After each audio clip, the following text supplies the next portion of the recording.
सभापति महोदय, मोहतरम सदरे इजलास, मैं अपनी बात इस वक्त हाउस के सामने उर्दू ज़ुबान में पेश कर रहा हूँ।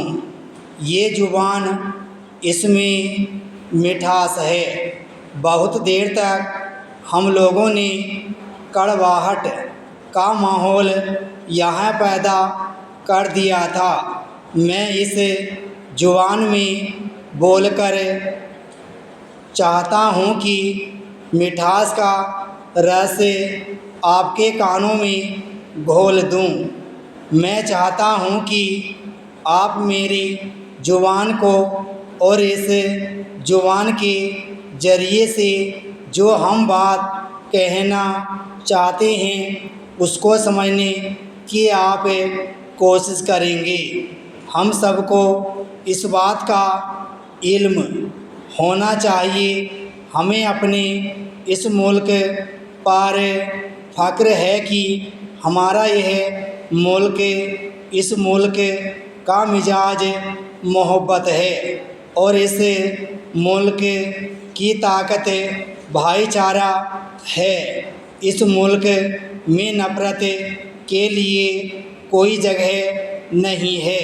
मोहब्बत का चिराग हमेशा जला है और हमेशा जलता रहेगा।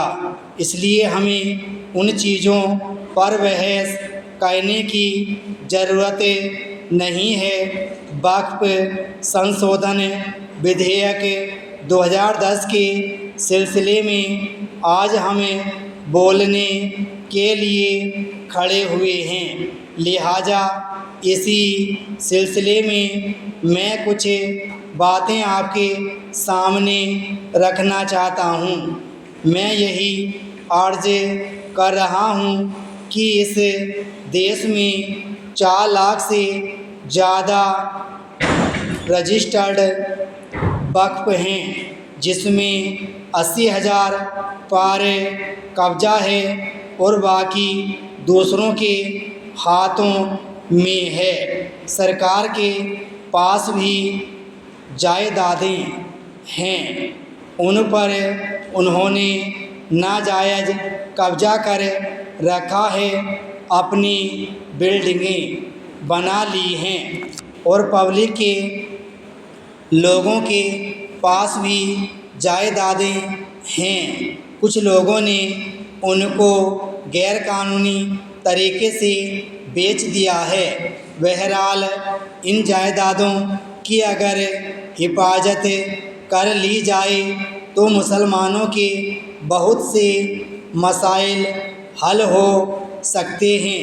मुसलमानों की तालीम का मामला है, मुसलमानों की सेवाओं का मामला है, समाजी हालत का मामला है। ये सारे हालात तभी सुधर सकते हैं जब मुसलमानों की इक़्तिसादी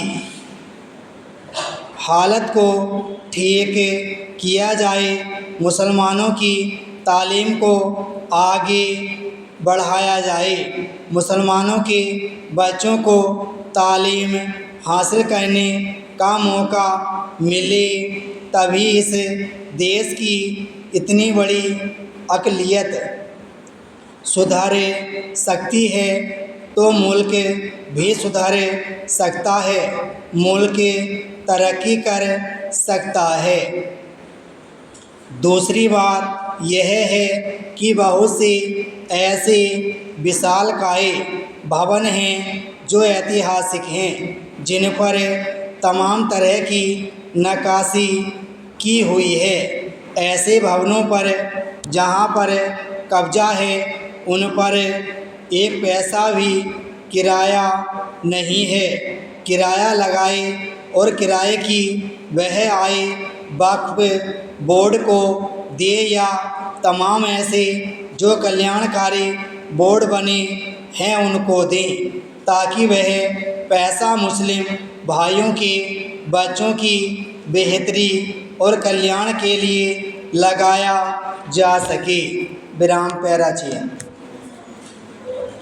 सभापति जी, मैं आपके प्रति आभार प्रकट करना चाहता हूँ कि आपने मुझे वक्फ संशोधन बिल 2010 पर मुझे बोलने का मौका दिया। मैं आपके माध्यम से अल्पसंख्यक कल्याण मंत्री जी को दिल से गहराइयों से मुबारकबाद भी देता हूँ कि उन्होंने इस बिल को यहाँ पेश करके ज़रूरतमंदाना और साहसिक कदम उठाने का काम किया है।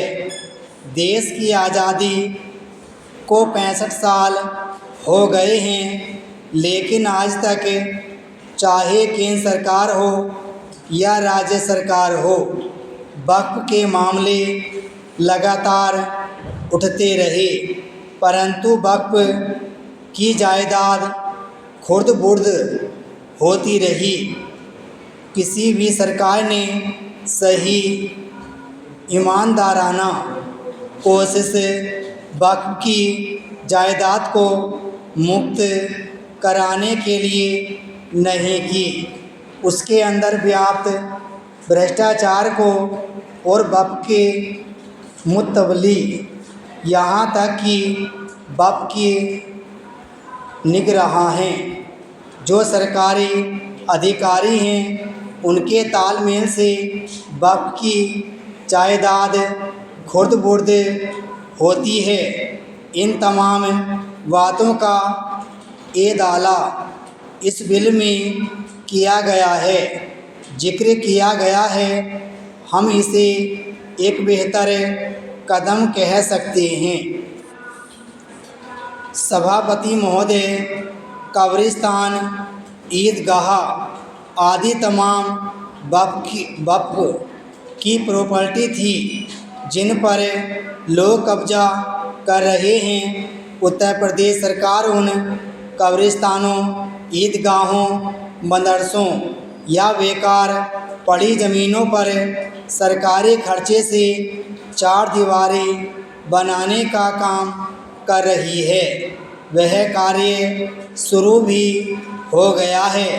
कुछ ऐसे लोग जो सांप्रदायिक सौहार्द बिगाड़ने वाले हैं, जो हमेशा समाज में वैमनस्य फैलाते हैं, उन लोगों ने स्टे लेने का काम किया है। मैं यहाँ किसी का नाम नहीं लेना चाहूँगा, लेकिन इशारा ही काफ़ी है। ऐसे लोगों पर भी हमें कड़ाई से पेश आना होगा, उन पर कार्रवाई करनी चाहिए। तमाम बेकार पड़ी ज़मीनों जिन पर चारदीवारी बन रही है, हमारी सरकार ने अपने घोषणा पत्र में घोषणा की है कि उन पर ज़रूर चारदीवारी बनाएंगे। हमारे जो सैकड़ों हज़ारों मुकदमात मुख्तलिफ सूबों में चल रहे हैं, उन मुकदमों का कोई फैसला नहीं हो पा रहा है। इसलिए जल्द फैसला कराने के लिए और उन्हें ठीक कराने के लिए जो कसूरवार हैं, उन्हें सज़ा दिलाई जाए और उनके खिलाफ़ कार्रवाई की जाए।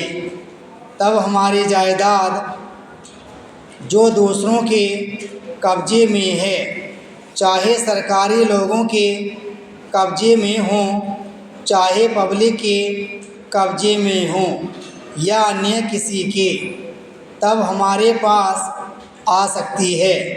सरकार के कब्ज़े में तो बहुत सी है, इसलिए वक्फ की जो जायदाद इस तरह से फंसी है, उसे आज़ाद कराया जाए। हमें हमारा हक दिलाया जाए। हमारी बातों को ध्यान में लाया जाए। आप सभी को धन्यवाद। विराम स्टॉप।